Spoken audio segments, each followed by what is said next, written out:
Welcome to the intersection of technology, cybersecurity, and society. Welcome to ITSP Magazine. Every company has a story to tell, from the small startup to the large enterprise, and everything in between. This is one of them. Knowledge is power, now more than ever.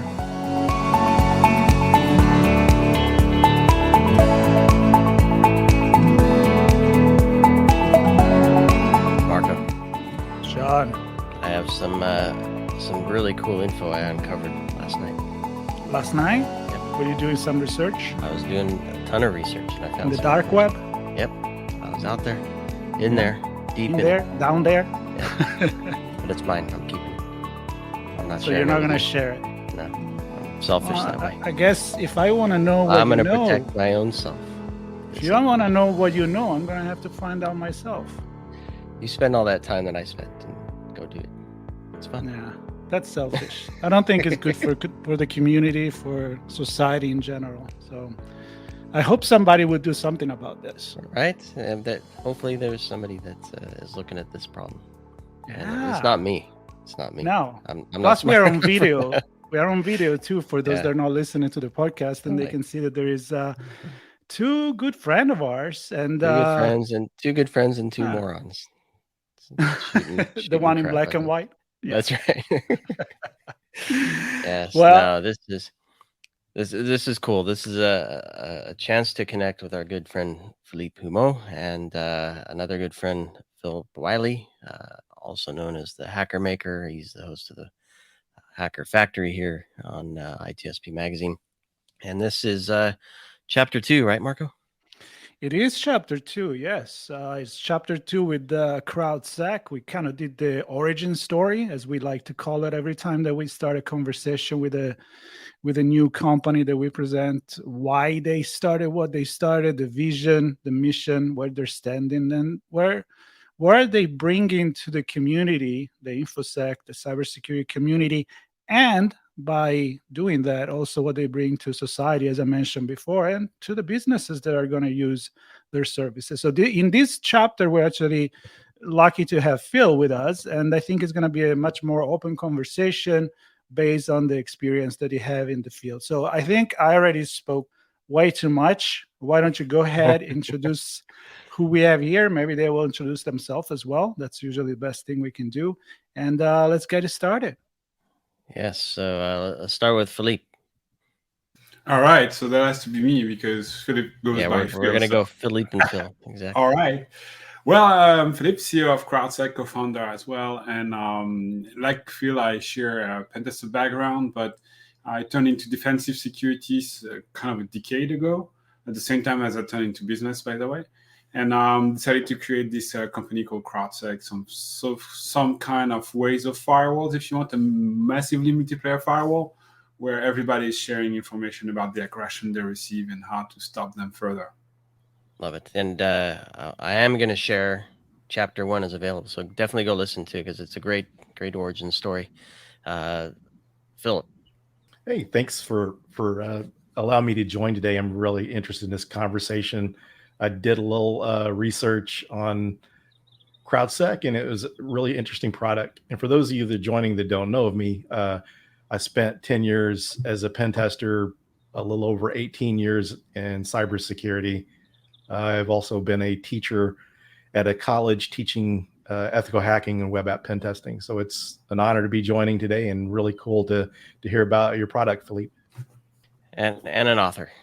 Great book. I know it gets a lot of respect in the community as well. I want to lead off, I think, with the pen testing. Maybe because I think, to your point, Philippe, there's offense and defense, right? So most folks listening to this are going to recognize that they're both sides, and then you mix the red and blue and you get the purple in the middle.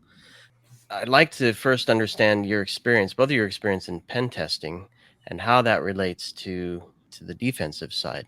So Philippe, you actually made the transition from one to the other. Maybe we start with you and maybe some insight from you on why that transition. And then Phil, maybe your thoughts on that as well. Yeah, I mean, I think for pen testing specifically, you cannot stay at the top of this field for too long. At least I could not.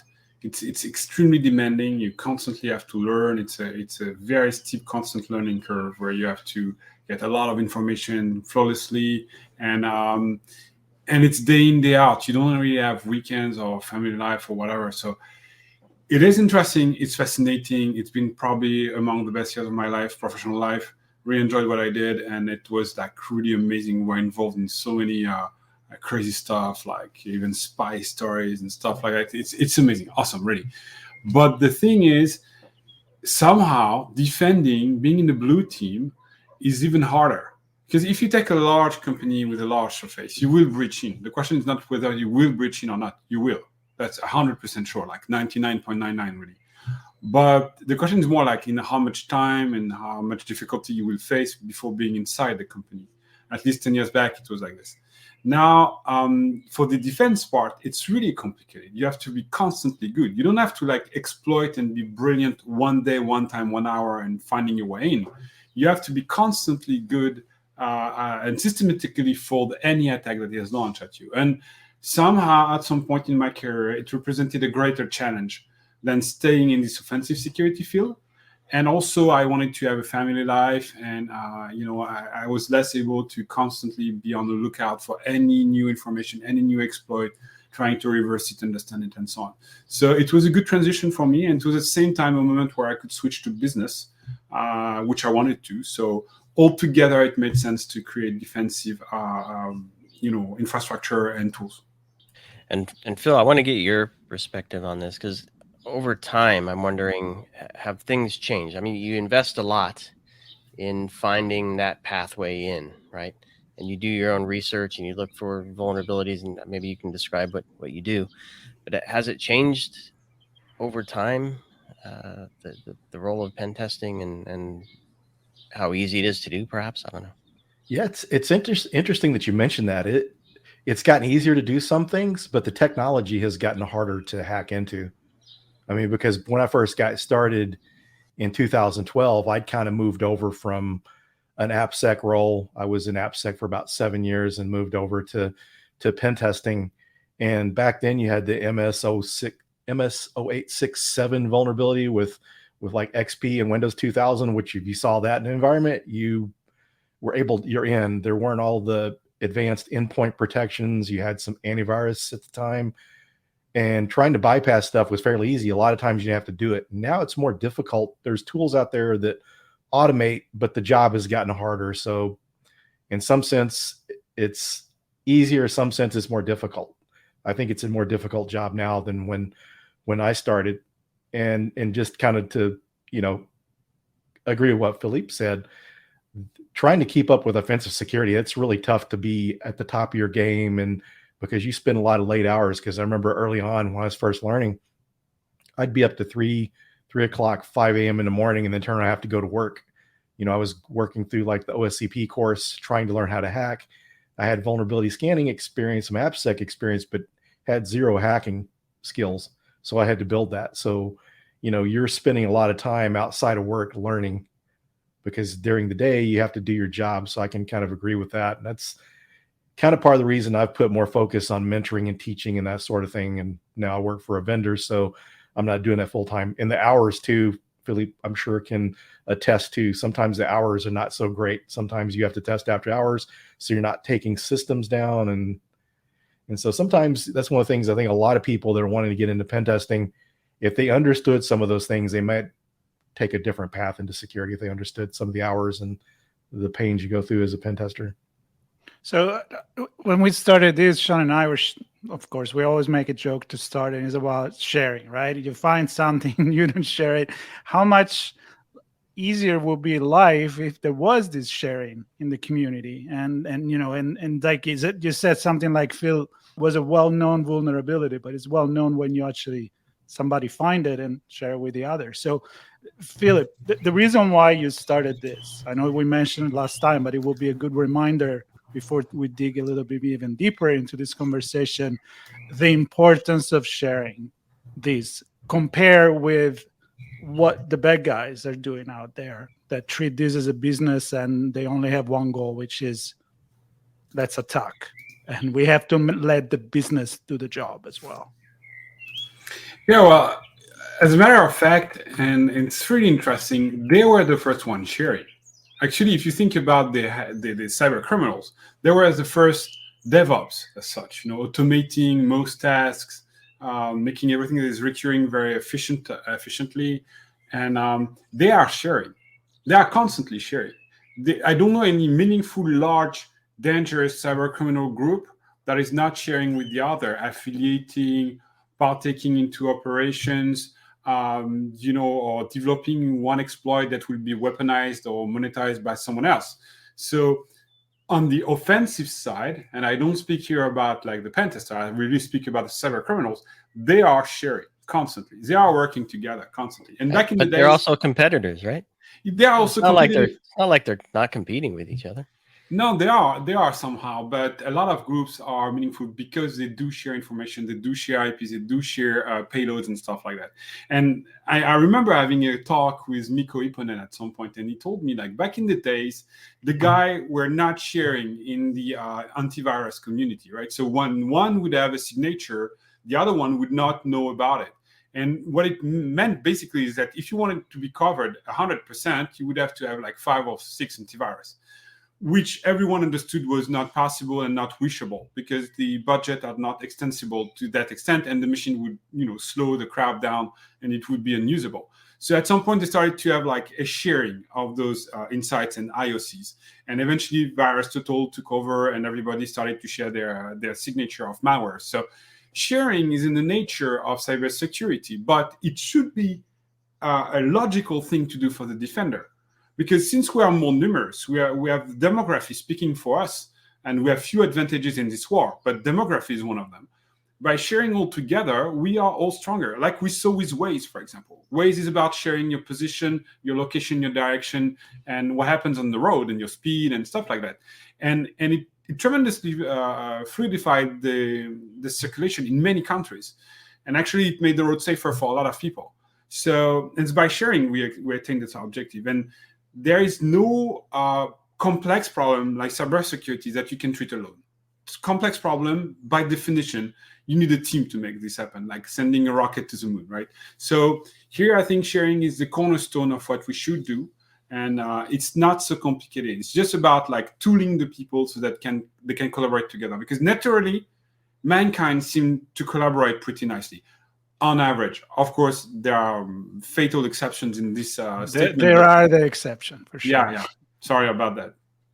Well, I like you said safer, and I think we can recognize and appreciate that from a driving perspective, from a personal perspective. I think companies still have a hard time figuring out the balance between sharing information and safety. Most organizations, in my experience, most decisions are based on how efficient can we be, how much revenue can we generate, how much cost can we save. And so that's why I was joking around. It's not just the information that I shared. I was telling Marco, fine, you want that information? Go spend all the time that I did to get that same information.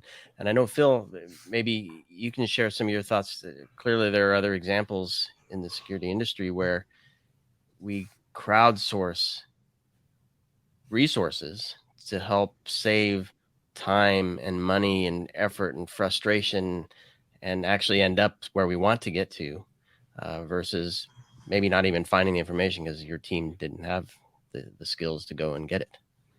Yeah, and that you mentioned that, and speaking of CrowdSec, how this is helpful. We think of you have bug bounties and crowdsourced pen testing. You have a bunch of different pen testers out there looking for these vulnerabilities. But I think one of the things that sometimes as consumers, security organizations don't think about it. The real value in that is this diverse mindset of people finding vulnerabilities different ways, not so much the vulnerability on this particular vendor's application, but the way it's exploited. Now they know how to exploit this stuff. They share it. This didn't exist before. So sharing that and just, same thing that with CrowdSec sharing the IP addresses, that's good. And one of the things I want to make sure to mention before I forget, having a freemium model and sharing that information is great, because one of the things, not all organizations, there's nonprofits, small companies that can't afford the security staff. And we need to make things more affordable for those companies, because overall we need to, make sure everything is secure. People can donate time to help, but when you got models like this, where someone's got a freemium model, they're even sharing information, even though maybe they're using it for free, they're sharing valuable information. So as you mentioned, how valuable that is to sharing those malicious IP addresses and stuff is very, very valuable. And, overall as a world, we need to share that information to make things secure. When you keep things to yourself, if you have a certain type of attack or a certain threat actor coming after you, you don't share it, then someone else could be breached, as a result of it. And Philippe, I'd like just to give people a visual of what we're talking about here, because we're kind of being a bit abstract. What information are we sharing? I think IPs have come up a couple of times, but very clearly, what are you sharing? What does your platform offer in terms of information that organizations can contribute to and then benefit from? Yeah, actually, that's really important because, we have this security rule set in Europe that is called GDPR, which basically is about like data privacy. An IP address, as a matter of fact, is considered a private data. So we can argue whether it's a good thing or not, but in the end, it is, period. So we share the strict minimum we should to process the thing. So basically, your logs are not exported somewhere else, like in the cloud, and treated offsite. They are treated locally. And that for two reasons. One, because we want to be cost effective. So if we export your logs and start treating it in a workload in the cloud, it's going to cost more than just exporting the metadata, obviously. The second thing is, since it's local, you don't infringe anything, right? So you control everything, and you can eventually disable the sharing if you want and just pay a premium to get the data. It works for us as well. Now, what is exported, to answer your exact question, Sean, is the timestamp. So when did the event occur? The type of attack, the scenario that has been played against you, and the IP address, the offending IP address only that is behind it. Like your IP address as a defender is not shared at all. So those three data are the only thing that are exported. And if I want to be a bit technical, like the agent ID, so who sent it, but it's just an ID. We don't know who it is. It's just like to have unique count of how many times we saw this information flowing. So we really share the strict minimum we can, and we really keep this information for the least amount of time we can. So meaning we are legally entitled to keep them for a year, but after 3 months, we blur the IP address. So if it was like ABCD, it become like abc.0/24 for an IPv4 address. And if it was like at 12 hours, 34 minutes, 57 seconds, it becomes like between 12 and 1 p.m. So by blurring the IP address and blurring the timestamp, we cannot pinpoint directly one exact person, and it becomes a non-personal data information. So that way we can keep up with the GDPR, protect everyone, and we have enough information to process who's dangerous or not and when. So Phil, how does that sound? Yeah, that's pretty interesting. And I noticed on the website too that you're like tracking Log4j and that sort of thing. Do you intend to expand more and show like some of the popular attack trends? Yeah, absolutely. I mean, Log4j was a detonator, like Phil and I know, but probably the people listening around, there's a CVE scale, and there's a rating, there's a grade, a note, right? So you can see it like a scale, the scale of an earthquake. So if you reach like 5, it's meaningful. If you reach like 6, it starts to be really, really dangerous, specifically if it's in the city. And if you're at like 7 or 8, it's the end of the world, right? So, and it's exponential. So the bigger the number, like it's times 10 compared to the previous scale. Now on the CVE scale, out of 10, Log4j scored 10. Okay, it means like considered from the CVE perspective, there's nothing more dangerous, or it's the most dangerous stuff you can get. It's once every Phil will correct me, but once in every 2 years, something like this, we get such tremendously dangerous stuff. Like there was Eternal Blues, there was 067, like he mentioned, but they are really rare, those ones. So when Log4j was out, we were like, okay, we need to do something. We have the scenario, so we can catch them. We can catch the early IP that are very aggressive on it. We can share them, and everybody can protect themselves. Why? Because there might be a hospital behind, right? We don't know who we're protecting, but a lot of people that are benefiting from the free product are things that are very sensitive, like hospital, army, or others. Like NATO is using it for God's sake. So when it was out, even the Pentagon used, and the DoD quoted us on that. It was useful. Everybody could protect himself. So would we do it for every other vulnerability? Maybe not. We will publish a scenario. We will help people defend themselves against those scenarios, like the Spring Shell lately, and things like that. But will we publicize a lot or create trackers for every unknown vulnerability? Unlikely. That was really so major that we had to do it. But we will provide the scenario to protect yourself against, major breach or stuff we can cover. Yeah, just to kind of add to that, for people listening, that's a lot of other companies and vendors in the industry. That's kind of the way they do things. So you're not tracking every single vulnerability because, as Philippe mentioned, not all of them are critical or exploitable. So just some clarification for those listening. I want to hone in on this idea of the scenario, and maybe Phil, you can touch on this, because even as a pen test, I mean, the ultimate goal is to not generate a log that demonstrates you got popped, right? The goal is to identify that there's this threat that's active, targeting these things, which you probably have in your organization, and it looks like this, so that you, either as a defense team or a protection team or a detection team or even a red team, can say, we have this covered. So to start with, Phil, your view on, even just from the pen tester's view or somebody on the red team inside the organization, how this information might prove useful as you go to see how much exposure you have in the organization. Yeah, as far as that goes, when you're doing like a red team operation, you're trying to prevent logs from being protected. Normally on a pen test, you've got a limited number of time, so you really don't have time to be quiet. But that log information could be valuable if you're a pen tester. If you had that log information, you could go through and see how certain attacks are being performed. Kind of similarly to the way someone would use the MITRE attack framework to get intelligence there to test out some attacks, common attacks against the organization. And Philippe, I'm thinking the word that comes to mind for me is playbooks. I'm wondering, is that maybe you can describe the scenario where the information is used, how it's operationalized, who takes it within the organization, and what do they do with it? Yeah, sure. So we don't use the playbook term because it's been coined for the SOAR environment. So the stuff that are really automating a playbook, like Palo Alto or stuff like that, what they do is like, if this happened, then do that on different places in the infrastructure. Here, what we do is more like, we call it a scenario because what we look for is the behavior. So here is how it unfolds. Pretty much everything spits logs nowadays. Your car, your phone, your TV, maybe your microwave oven, and obviously servers and services, right? So within those logs, you're supposed, if they are properly configured, to see nearly everything. Like we have with Phil some secret stuff in our stash, like server bullets that kills on distance a process, spawn a shell exploit, but it's extremely rare. Remote roots are extremely rare nowadays and extremely pricey. So we're not trying to defend you against those, more or less. Even though you could log when a process dies in suspicious circumstances, it's absolutely not impossible, right? But so what we do is like say, did Marco really fail his password 10 times in a row in 5 minutes? Because, okay, it's Marco, it happens. But 10 times? Probably I did, yes. Probably. Okay.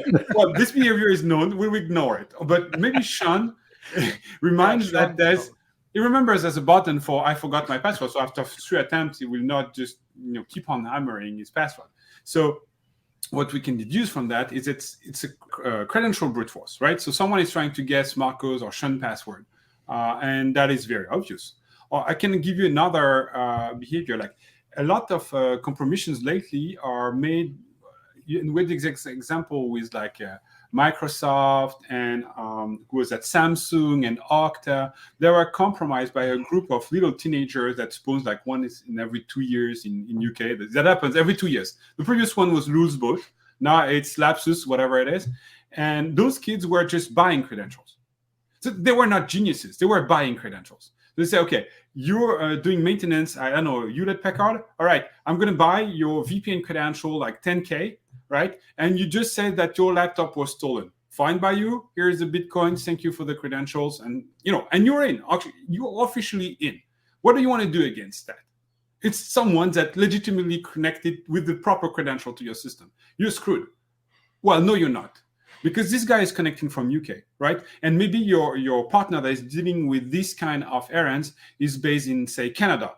So if someone is connecting from UK with those credentials and not Canada, that's a different behavior. And that can be dangerous. And that can be prevented, even though it's legitimate credentials. I can give you other examples. Like another behavior, another scenario can be scalping.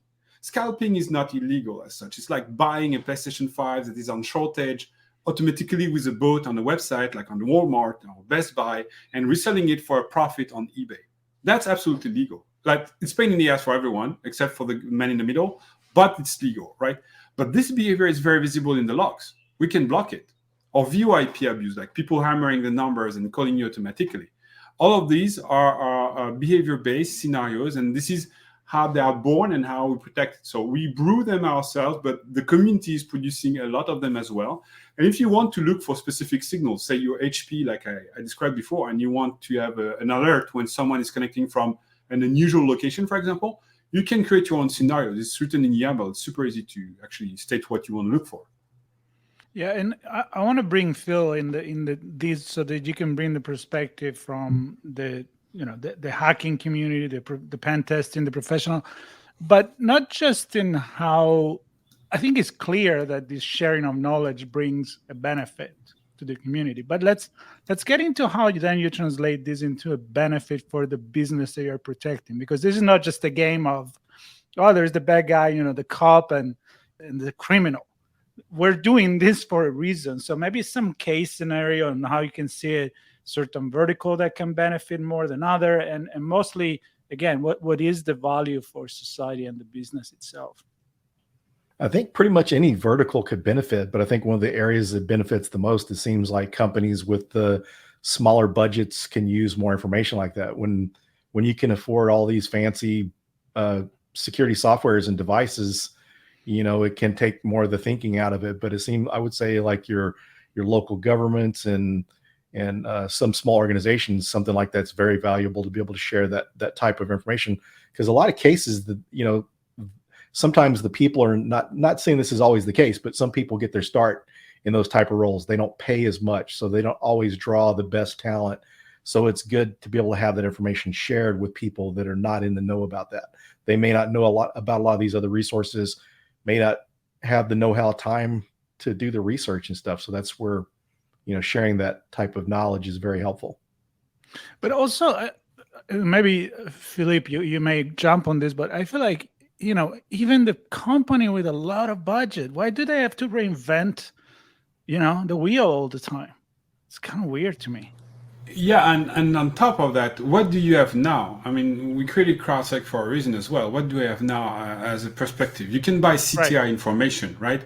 And how is made CTI? Basically, it's honeypot systems. So it's simulated systems that run on one or two clouds with 100, 200 machines, and that report what attack they faced, right?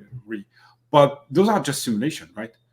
I mean, it's not realistic. I mean, people like cyber criminals, they don't have that. The one attacking randomly, they are the low-hanging fruit. They are super loud and they are very visible. Okay, fine, but they're not the real threat here. The real threat out there are the people that are attacking you, your business, your vertical, and they are aggressive toward your kind of business. So let's take, for example, the media. We have a large media in France that is very often aggressed. It's considered more or less neutral and very high, and like you could call it like the New York Times or something like this. And those guys are aggressed by mainly state and governmental organization, more or less, and people that want to shut them down or keep the journalists shut. And the thing is, those IP addresses that are aggressive toward media are very specific. They are not aggressive toward automotive industry or toward energy industry or toward, I don't know, industrial systems or oil, gas, whatever. They are very specific on media. Same for e-commerce, same for other line of work. So the importance we also have and bring in the context is we are not catching the low-hanging fruits. We are also verticalizing and contextualizing this. So if I tell you like this IP address is aggressive toward e-commerce, you can trust me because I have a lot of e-commerce running the software. And I can tell you like this IP I see only in e-commerce. So it's very fishy for e-commerce. Your media, you don't much care. I will not broadcast it to you except if it starts being aggressive toward media. But other than that, keep it nice and tidy and small and efficient. We're not here to spam like billions of IPs. It doesn't make sense. We're here to send to you the 1% of IP address that we know are representing, so far we know 92% of the aggressions. And we leave the 8% to the behavior engine. That's fine like this. One of the things I like to, when I add to that, one of the things that's kind of interesting about that is you're able to provide information before people doing threat intelligence are able to identify certain APTs. These APTs could run for years before people identify them and the TTPs and things that they're using. So be able to have just raw data of malicious activity could save a lot of time. You can still do your threat intelligence and stuff, but why not make things easier when you can? Yeah, and on top of that, you're right. I mean, some people are willing to buy the raw data set. And actually, we're okay to run them because we don't consider the data set as being a real value as such. So even if it leaks, it has a very temporary value because those IP addresses are changing constantly. So the value is in the network able to generate it. So, but they want them for another reason. They want to train their AIs. So they need large data sets to train AIs. And we have large data sets. We don't over-contextualize things. We have like a context, we have like a behavior that's fine by us. It's enough for us to do the job. But if some people want to see how an IP is evolving over time or what it's carrying as a disease or malware or whatever over time, it's interesting to train AIs on those data sets. Yeah. And I want to go to Phil, because I'm just thinking, you mentioned diversity of thought. And yet my experience, I'm looking at bug bounties here, and just when a bug bounty program gets put together, you look for, well, maybe a car company, maybe a media company, maybe a bank. They run different systems, right? A government, an ICS can have different SCADA systems. They run different systems. The behavior you expect to see is going to be very different. Logins look different in a bank than they do in a government, I don't know, power plant, for example. I guess my point is you want the breadth of a large group of people that know, well, in bug bounty, it's that they know how things work.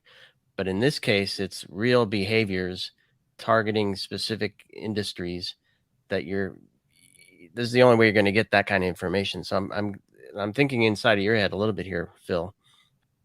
You creating scenarios as you're attempting to break into an organization, that thought process, those scenarios, it's using this tool and this credential and this bit of knowledge to create that attack, right? And hopefully you get in. When you do, that information generates a log. Philippe captures it. So I guess my point of all, I'm going to stop rambling, is the value the value of diversity of thought, but then recognizing and being able to pull that information out for a neighborhood, let's say. And when I'm talking about a neighborhood of hospitals, right? There's a hospital system comprised of doctors and labs and clinics and all these things. You want that neighborhood protected, even if it's different companies, right? Mm-hmm. So I don't know. So your thoughts on some of that? So diversity of thoughts, sharing information to protect a larger group, and maybe a connection to the bug bounty. Yeah, I just think the power of that's valuable to be able to share that. And as kind of mentioned earlier, we need to get in the mindset of wanting to share, because, it's kind of funny how it's interesting that the security world has gotten better about sharing, because I remember earlier in my IT days, you always had that one Unix administrator that wouldn't share anything about how he did things because that's job security.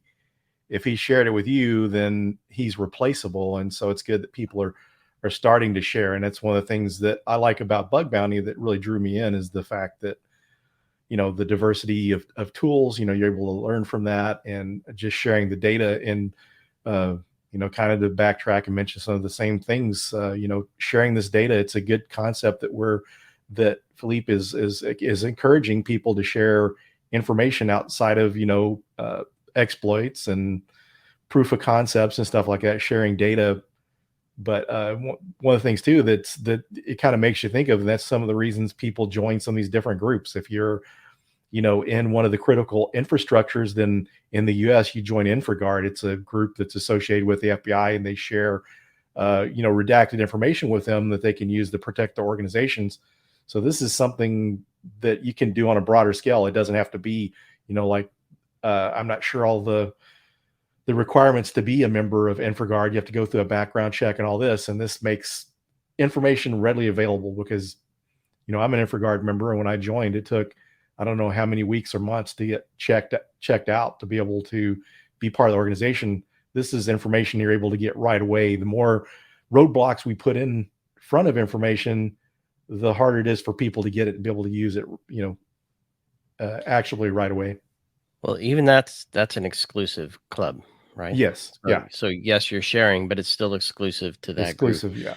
And I'm not putting InfraGard down by any stretch, Yeah. but what I wanted to lead Philippe to is this idea of, because that, to me, that's data sharing, maybe information sharing. And Philippe, you mentioned, I can't remember if we did this before we started recording, but the knowledge economy, and that knowledge is much more valuable than information. And I think that's what you're generating with CrowdSec is knowledge, right? Because it's a group of people coming together and sharing their information more than just info. Yeah, absolutely. I think mankind became the dominant species on Earth when we started to group together, actually, So this lone, super tough barbarian hunter, we all have like the alpha male vision in our head is absolutely not reliable. You cannot like win this on the long term. Mankind achieved the better stuff by, collaborating on a large scale, like the James Webb Telescope. Like you couldn't do it, alone. So sharing is the key to a greater achievement here. Absolutely. It's a mindset, and it will lead us to the next stage of our evolution. And this information society we're building all together is exactly this. I mean, we constantly share, and it's enriching more or less everyone. So the knowledge economy to me is about like, there's a huge difference between a physical good and an information data. Like the physical good, if you give it away, it's over. Yeah, you don't have it anymore. You cannot resell it a second time, except if you're, a crook. But other than that, it's over. The information, the more it's shared, the more it's available, the larger the value become. And it's not because you gave it one time that you cannot give it or sell it a second time. So I'm thinking this economy is a bigger fish than anything before. And this is what the GAFAM and others understood very early, actually. Data is everything. But I think the next stage of this is like sharing the data is everything. If you can act as a hub for that, you become a very interesting platform for everyone. Like, for example, we had people coming to us saying, well, since you have a system that actually distribute IP addresses are dangerous, and you also provide the IPS that goes with it, can we give you IP addresses? Like, where are they coming from? Off our honeypot network, but they are reliable. Okay, you know what I'm doing? Fine, I will distribute your IP addresses. I'll just put a tag, coming courtesy off. It gives it for free. That's for you to take. We don't vouch for this, but if this flux is good, it helping you, fine. Ledger is offering us the cryptocurrency, wallet, cold wallet, is offering us to the IP addresses that are aggressive toward the blockchain. Since they are giving it to us, we are giving it to our crowd. No problem. And they're like, we are not equipped to organize this data transfers, this GDPR compliance and all. So since you've dealt with it already, take the stuff, tell it coming from us, and we are fine with this. That's enough for us. And, you'd be surprised how many people just want to contribute, just want to help the others. It's something that looks maybe from some perspective, it looks naive, but the reality is the vast majority of people, if you ask them, like, would you run a software knowing that it's going to protect the next door hospital? They will say yes. They'll be happily saying yes. And sometimes I jump in the conversation in our Discord, discussing with the guys, and they are devising complex systems, using it in absolutely weird manners that we didn't think about. And that's the beauty of it. We couldn't think about everything. Some people are passing pacemakers signals, like seeing when there's a different behavior in the heartbeats. But yeah, we are looking for behaviors. As a matter of fact, pacemakers are generating logs. So guess what? That works. Some people are passing plane logs because actually planes, the switch, the engine, the direction and everything, they are logged. So if something is going astray from like more than 2% on the regular flight Paris to New York, there's a problem. The plane can be in jeopardy. It's again a behavior. So sharing is important for the safety of everyone, is important, and this economy is generating more value by sharing, and it's not losing. Actually, this is what people don't get. By sharing, we create value. That can sound weird, but it's a reality. I just love how you went all philosophical and sociological and anthropology, and that's my kind of thing. But I always think about when you're doing the example of the shaman in the tribe, that it's like, no, I own the power because I know how to do things, and everybody just to listen to me.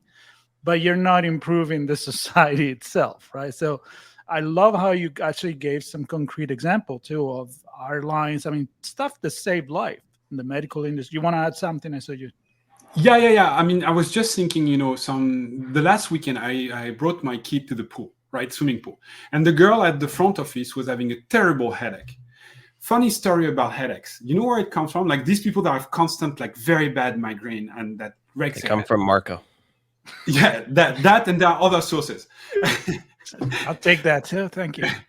Well, it's been found that actually DNA-wise, there's a small group of people that always have been, ever since the Dark Ages, very sensitive to changes, like upcoming weather changes, upcoming food changes, upcoming water change, and stuff like that. And they would protect the group.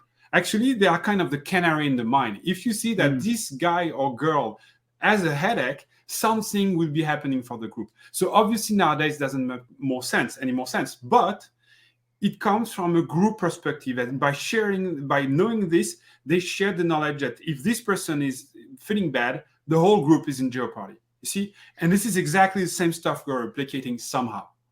And as we go with that, sorry, Sean, I want Phil to jump in this because I know how much he's involved with the community. I mean, he's at the core of this community, like many others, of course. But, and I know how you collaborate one with the other. I mean, we listen to this story all the time. So I'm wondering, like, what needs to break in the more like profession, business? I mean, when you work for a company, you're in that group. Why all this higher level group, not just the individual collaborating with each other, but the group that collaborated, like the hospital, the airlines, the everything that we just talked about, just to make everybody a lot more secure. What's your thought on that? Like, what needs to happen here? We're really, the biggest way to do that is just through community, different organizations online. Some people communicate a lot, information security community on Twitter and LinkedIn. So those are some less structured ways of sharing, but otherwise in communities, in some of these groups, I mentioned InfraGard earlier, there's other groups that you don't have to apply to become a member of, but you just have to be active in groups. And I think if someone that's listening, you're not involved in some groups, you're really missing out. Being part of the community, you can learn so much more, because how I originally found out about Bug Bounty was to improve my web application pen testing skills and following people in the Bug Bounty community. So I think the people that aren't involved in community need to get more involved, because if the community is sharing, you're not part of it, you're totally going to miss out. How are you going to find out about, these resources and knowledge? Yeah, I think that's critical. And you mentioned NATO, and it drummed up a thought for me, Philippe, and your scenario about the pacemakers.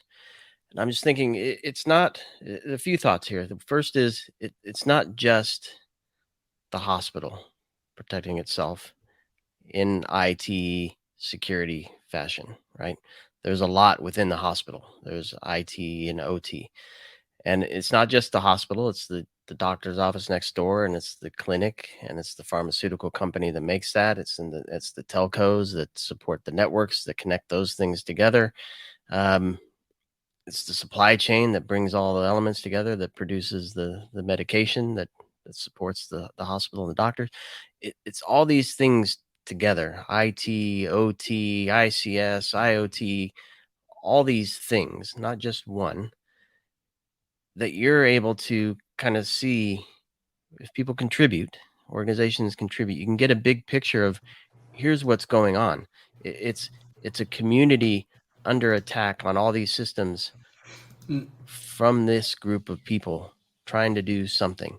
And I think just and that's why I brought up NATO before. I was just thinking the big picture here that you can power from a knowledge perspective is incredible, in my opinion. Yeah, and here you see, like, we know the value of Intel, right? Because if you see how Ukrainian they are fighting like lions, that's an absolutely sure thing. But they are extremely efficient because the U.S. Are bringing a lot of information. Constantly they are feeding the Ukrainian army with whatever they have as an intel.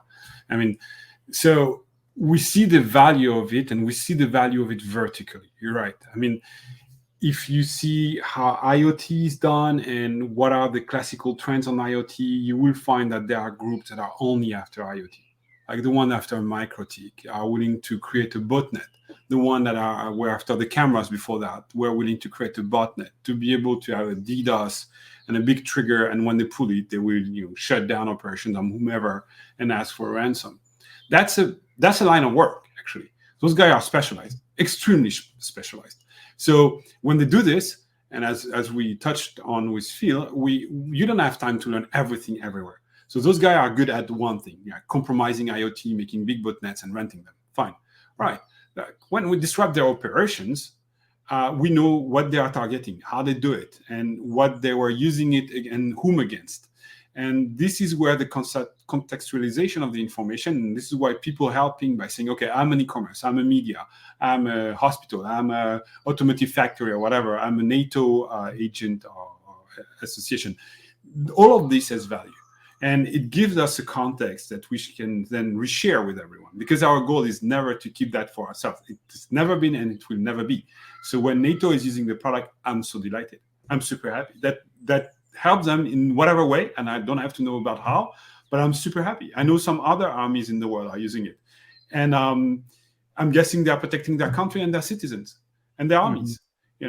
And some of that will protect the car manufacturing systems because they don't want the firmware to be compromised. Can you imagine, like, if one day a big car manufacturer is compromised and the firmware is implanted and the cars goes on the road and the guy is like, okay, I control 1 million cars, I can crash them tomorrow, you owe me 10 billion. What do we do? There are plenty of scenarios like this. Yeah, and I know too many. Well, the more you mention one, and I go back to the airplane, to the medical, but I just feel like the entire future it relies on this, and I think it took a little too long to get here, but I'm glad that we are. Maybe because it's the technology that is helping to sharing more. I mean, let's very quickly look at the medical again during the pandemic. I mean, look at what we've been able to do from a scientific perspective by sharing. So I don't think we need to have any more, demonstration of this. We don't have to make stuff up. I mean, we're just seeing that happen. So, Phil, you started this conversation by talking about how things have changed, how, maybe easier was back in the day, but at the same time, maybe you couldn't share this much because you didn't have the technology to all work together on something as we're doing now.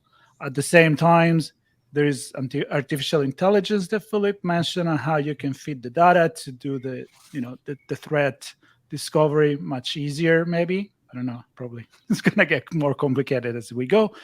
But the technology nowadays, and how do you see the next piece of advanced technology that the security industry can take? And I'm assuming, at least in my head, how sharing is going to be probably a very, if not the core factor into this, where technology and humanity kind of come together to really be better than what we are now in security. But what's your thought on that? Yeah, the sharing part's really important. And one of the things too, to show an example from when I started pen testing to now, there's a lot more resources out there than there were previously.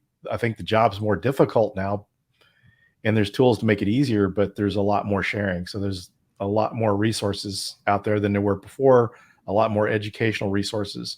So we just have to continue to do that. And I think too, I think that's important too, that I like what CrowdSec is doing is they're not putting, dollars above helping society and secure things. I think overall we need to look at, if companies, their business, they have to have money to run, but make sure they're doing something to help out, because as I mentioned earlier, there's a lot of companies that don't have the money to secure things. There's a lot of small companies that can't afford to hire a pen tester to come in and perform a pen test on their environment. And so it's just kind of up to us as a society to share that information. And I think one of the things we could do too is people could volunteer to help some of these smaller organizations out that can't protect themselves, because the same way people use one company, they may use some small vendor. In the case of, you think of some of these large retail breach where it was a HVAC company is how they got in. So if that HVAC company is not secure, maybe they can't afford to secure themselves. That goes to show how it's important to make sure everything is secure overall, and not just in these big organizations, the government infrastructure. These little organizations can have an effect. Maybe they could be a vendor for government or something. They get breached, and you hear about all the supply chain issues, and this plays into that. Someone that's weak in that supply chain, they have weak security. A threat actor can exploit that to gain access to something that's bigger, more impactful. It seems to me it's an investment, and needs to be done by society and by those that can, because it's going to benefit, again, Philippe, everybody, right? So we need to realize that this is the only way forward. Yeah, but we are self-sustainable as well. We can monetize this easily because, well, once you have a gold mine, there's always a way to rent to make some rent out of it. But what we do is, like, people not sharing, that's fine. Like for regulatory reasons, for example, they cannot share. Fine, they will buy the premium. Some people want to know within the minutes or within the seconds as well. We will do monetization here. Some people need to keep track of what have been happening over a year period, and we offer only 7 days for free. So the monetization is pretty easy to get, so that the larger crowd can benefit from the product for free. And that's fine, because the one thing we bring for the premium is not something that deprives you from the free product. It's absolutely not competing with each other. We just build things on top of it, so you get better granularity, faster, better access, multi-tenancy, SSO, multi-seats, whatever. But I wanted to touch base on what you said earlier about actually the evolution of the society as such. It's been doable to do CrowdSec now for one or two main reasons. The first thing is, there was ways before. People understood that teaming together is beating the problem, more or less, and they paved the way big time, and thank you for them. They were brilliant geniuses. The second thing is, now we have an API-driven internet. When we all started our career, even though you're probably younger than I, we had something that was very simple, right? And it was not API-driven. It was mostly human interacting with machines. Nowadays, it's 80% machine to machines interacting, and then the user is just on top of it and seeing the end result. But some stuff happening below. Now think about it this way. When Sean will want to go, or Marco, because we spoke about this earlier offline, you will want to go to Italy again, right? We know it, Marco. We know you crave for it. So you will want to go to Florence. And your AI, your personal AI, 10 years from now, it will know this. You will rent it like on a monthly basis. You will know, okay, Marco needs vacation. He loves to go to Florence. And I will need to find a time proper in the agenda. I have the agenda connection. Let me put it out. Okay, that's an API connection. And he has money on the bank. That's an API connection. I know he can afford like a 3,000 budget to go to Italy. Fine. I know he likes hotel within the city. It's small, not problem, but within the city and move by on feet. But from the airport to the hotel, you will need a cab or rent a car. And your AI will start to connect with tons of different services to get you a package automatically. And then you will just have to say, okay, yes, you're right. Do it. I'm fine. Sign for me. And all of this will happen because of the magic of API. All of this, of what we're doing, is happening because of the magic of API. But the next stage of the evolution of this digital life is totally API and AI driven. To protect those business, they will need to be able to deal with each other, like entities. Can I peer with this IP, with this AI, with this IP? Yes or no? Is it dangerous? Let's start CrowdSec. CrowdSec, is this IP dangerous? No, not so far we know. We don't know everything, but so far we know it's clean. Okay, I'm going to connect with it. You see, this is where this has a tremendous value, because when we start automating a lot of things, knowing who is dangerous or not, what IP is dangerous or not in real time is an extreme value. So this is where also we will monetize things, so that the greater number can benefit from it for free. Thank you for that scenario, Philippe. About it. I think, yeah. And what I really want to do as we wrap here is just make it. I think it's probably clear to everybody listening and watching that this is important, right? Clearly, the scenario you described on travel. Please God, we can all do a lot more travel in the future, the near future. That's a great scenario. We also need to protect our society as well, right? We need to keep society safe. So I think it's critical that we have something like this, like CrowdSec, to enable that sharing and that connection and that knowledge to make its way into every part of society. We talk a lot about business, we talked about governments and things, but society needs this. And from an investment perspective, it doesn't have to be all money, right? It can be invest in this for a better society by sharing your data. You already generate the logs. help contribute to this. And then to your point, Philippe, if you want to better protect your company and your neighborhood of entities around you, you can invest more by subscribing to some of the premium products. And if you want to do even more, then you can support CrowdSec in different ways as well. So the neighborhood watch and society is society protection is the key point for me. It was the happy neighborhood. Happy neighborhood. An internet neighborhood, yeah. That's right. And I think we can protect our democracies as well with this. Yeah. You know, like when people are aggressing whatever party because they are different opinion or spreading news that are inaccurate or whatever, this kind of troll factory or things that are hindering the democracy can be also tamed at some point, you know. And I think I've got really nightmares about that. So I think if we can help in this, that's fine. And I think this software is a legacy. It's open source, it's MIT, so it's forever, period. If we disappear all in a plane one day, whatever, the software is there. People can take over and pursue the effort. It's going to be free forever. So there's no barrier into this. You can barge in. There's no, there's no trick. There's nothing hidden. It's as clear as you can be. So yeah, share, partake into the effort. We are an army. We are fighting a cybercrime war here, war against cybercrime, sorry. And we provide the weapon. Now we need soldiers. Yeah. And sorry, Sean, but I go back to the fact that the entire community already is there, been sharing for a long time. So I think this is just the hub that connect what we are already doing with the business that is going to utilize these at a larger scale. So from individual to small community, small neighborhood, to a wider net of connection and sharing. So Sean, sorry, I wanted just to add this one. No, just actually quick thought from you, Philip, on that. Just the value to the community and the connection there. Final thought from you on that. Well, the community is invaluable. I mean, everybody that is stepping into the network comes with good intentions, mostly, as far as I can see. They are sharing together. They are helping each other. They are handing, they are helpful to each other, like really. And some don't know anything about cybersecurity, but they want to step in, help their business, help their family, help whomever. And they are super pro and super. We have crazy experts in the channel. I'm just lost when they talk. Really, they're talking defensive security mechanism. Wow, I age so quickly. And they spend this time for free, for pleasure, for helping the others. And on what Marco said, I wanted to say we are willing to create confederations. So that people are enticing and incitated to share together.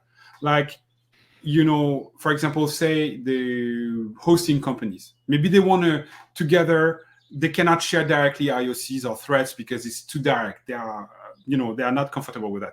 But if we say, okay, we don't know it's coming from you, what I can tell you is this IOC comes from another MSP. You can benefit from this knowledge. They will be okay, then I'm okay to partake into the network as well. This is what I call confederation, of interests.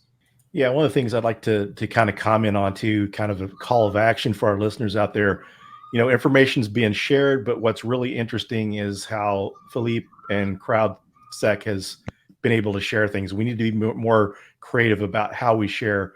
There's a lot of things that are shared out there, but whenever we can figure out how to do things like CrowdSec's doing, to make a big impact. You could share a repository of tools and knowledge bases, and that's helpful, but to be able to take that knowledge and put it into action, that's really what we need to do. We need to see more of this. I think that's where we see the power from the knowledge. Yeah, and I just thank you both for that. And I just want to close with this point. Again, I'm going to reiterate how important this is. And a solution that we need doesn't just magically happen, right? We're talking about many, many systems, tons of data, complexity driven by APIs, something to share data across all of that throughout society doesn't happen automatically, right? We have to be purposeful in this, and I'm thrilled to be able to share this story with Philippe and the CrowdSec team to share the work they're doing in this regard, because a scalable system that enables this to happen is the cornerstone to tackle this challenge. Yeah, and you know what? It's really easy to scale. It's if everyone in the community just talk to the next person, and we have a network that is going to grow to a very higher level. And I think again, in the interest of the business make money. They're more secure. It's an investment for them, and it's a better society for everybody else. So there you go. I got the moral of the story right there. I love it. So, all right. Well, I think thanks, Phil, for doing the call to action. I'm going to say everybody start with sharing, right? Yep. Sharing is caring. I think we said that on our first episode. Chapter 1, sharing is caring. And Care Bears come to mind, Phil. I can't get off a podcast or a webcast with you without talking about bears. And I thought we met it, but no. Yeah, well, somebody's gonna have to look you up if they're interested in what I'm talking about with bears. But this shouldn't be a bear. This should be natural. This should be beneficial. And thank you both for coming together to have this conversation, looking at the past, present, and future of information sharing and the knowledge economy and generating a better, safer society. So thank you. Our pleasure. It was an honor. Great to see you both. Sean, not so much, but I know. You're giving me a headache, man. Something is happening. That's not information I'm keeping to myself. You're the canary, Sean. That's right, man. I've been called worse. We'll have some links. We'll have a little written story as well on ITSP Magazine. So everybody, if you like this story, it made you think, share it with everybody else. And stay tuned for the next episode, the next chapter of this story with Philippe. We hope you enjoyed this conversation. If you learned something new and this story made you think, then share itspmagazine.com with your friends, family, and colleagues. We hope you will come back for more stories and follow us on our journey. You can always find us at the intersection of technology, cybersecurity, and society.